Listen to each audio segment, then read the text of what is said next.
Pottujen peseminen painepesurilla.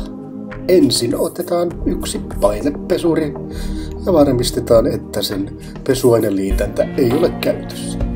Sitten tarvitaan pottuja.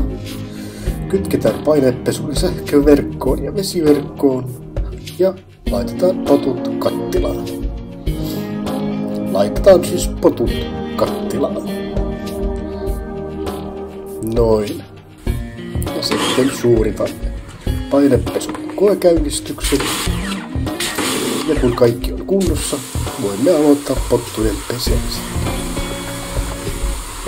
Painepesurin suutinta liikutellaan pottujen yläpuolelle kevyesti.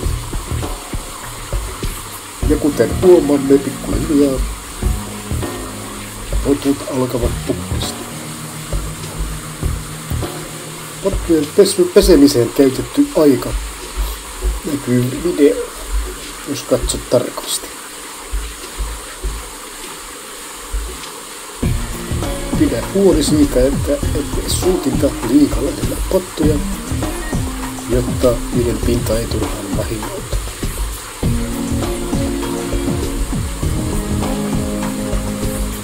Ja nyt voimmekin jo päätellä, että alkavat ohjelmat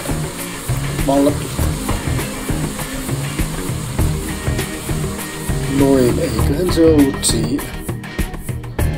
Ja valmista tuli. Lisäksi voimme pesuveden käyttää mamman kukkasille. Siitä mamman kukkaset ja mamma tykkää.